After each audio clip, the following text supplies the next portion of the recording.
Bonjour et bienvenue.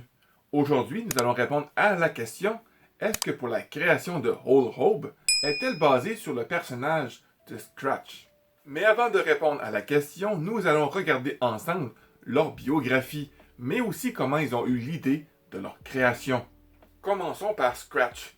Il a été créé par Ryan Brown. Tout commence avec les personnages Lucani Trio, créés par Ryan Brown et Dan Berger dans le numéro 27 de TMNT Adventure. Comme il est mentionné dans l'interview de Ryan dans le magazine Lee Action Figures News et Toy Reviews numéro 56 de juin 1997. Il cherchait des idées à soumettre à Playmate Toys pour des figurines à venir. À cette occasion, il avait développé une équipe de voleurs composée d'un hibou accompagné d'un acolyte, un chat. Carl Aronian de Playmate Toys a rejeté l'idée avant d'accepter celle d'un chat pour la gamme de 1993, après insistance de Ryan Brown. Initialement, le chat devait être accompagné d'une petite chouette, devenue son partenaire, mais Playmate a préféré un autre oiseau, Jailbird, faisant penser à un corbeau et désigné par Dan Berger. Ryan Brown avait développé plusieurs designs du chat cambrioleur sur papier, avec une tenue high-tech noire. Finalement, Playmate Toys a retenu l'idée d'un chat avec une tenue de prisonnier, naissant ainsi une des figurines les plus recherchées et chat des Tortues Ninja, Scratch. Sa biographie au verso de son blister mentionne qu'il a été condamné à 9 peines de prison à vie. Il a réussi à s'évader de la prison 9 fois et maintenant il est libre de gambader avec le clan des foot. Scratch est un chat de ruelle le plus méchant que vous puissiez rencontrer. Il est très rusé. C'est comme ça qu'il a sorti de prison à chaque fois. Il peut tromper les gens en leur offrant un morceau de son pistolet à gâteau. Ensuite, après les avoir éliminés, Scratch s'enfuit avec son acolyte, Jailbird. Ensemble, ils tourmentent et théorisent en braquant les banques et en faisant équipe avec Shredder. Scratch ne faisait pas partie du dessin animé de 1987 jusqu'à juin 2024. Il fait sa première apparition dans le TMNT Saturday Morning Adventure numéro 14.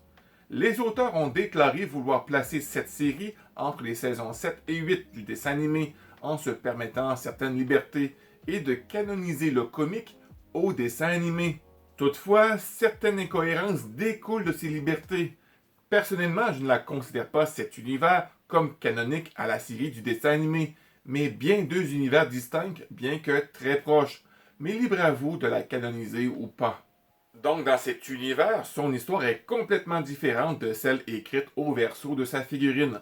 Scratch est le laquais du Panthéon, prêt à exécuter tous les ordres de ses supérieurs. Il fut chargé par Whole Hobe de recruter les troublados pour faciliter leur approche des tortues. Une fois celles-ci cernées par les petites créatures, le Panthéon intervient pour les aider. Petite anecdote intéressante, le mot Scratch veut dire en anglais gratter.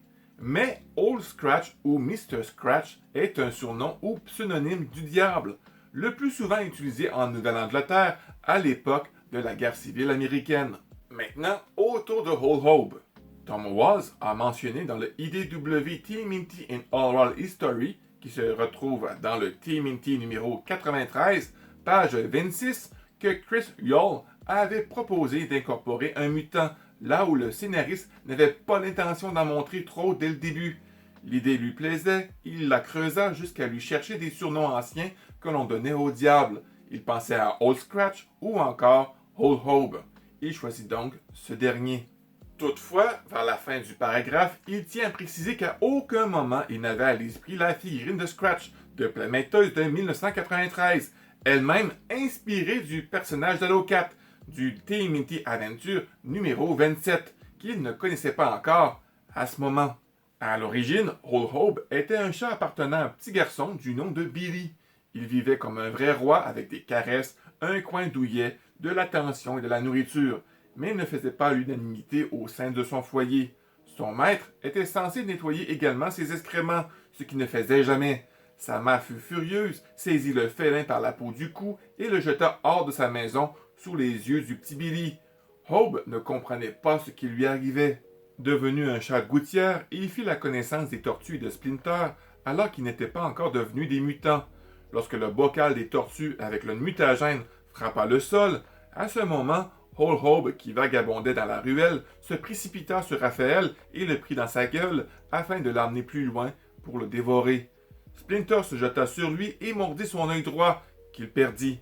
La tortue et le rat étaient entrés tous deux en contact avec le mutagène. Le chat fut également touché. Après cet incident, le chat prit la fuite et devenant un mutant. Son histoire est expliquée dans le TMNT Villain Microsérie numéro 3. Dans le TMNT Saturday Morning Adventure, Whole Hobe est le chef du Panthéon. Après avoir entendu parler des Tortues Ninja par la Rat Queen, il convoqua une assemblée avec les autres membres de son syndicat. Si certains les jugeaient inoffensifs, il préférait se mesurer à elles pour les évaluer et obtenir des informations de la Terre. Hobe leur tendit un piège et les plaça dans des tubes de stase sans qu'elles le sachent. Le but était leur soutirer des informations sans qu'elles s'en rendent compte. Sa première apparition est dans le numéro 15. En conclusion, Scratch est inspiré du personnage d'Halo-Cat du TMNT Adventure, mais pour Whole Hobe, il n'a eu aucune inspiration de Scratch ou de Halo-Cat, car les auteurs ne connaissaient pas ces personnages. Les seuls liens qui sont similaires est qu'ils sont tous deux des chats de ruelle mutants et adversaires des tortues. Alors nous sommes à la fin de la vidéo, j'aimerais remercier Tortupédia pour m'avoir partagé certaines informations pour que cette vidéo soit plus complète. N'oublie pas le pouce bleu et de partager, et si vous aimez ce genre de vidéo, n'oublie pas de t'abonner pour ne rien manquer. Sur ce mon ami, je te souhaite une magnifique journée, sois prudent car tu es vraiment important, et d'ici là, on se revoit très bientôt. Bye bye.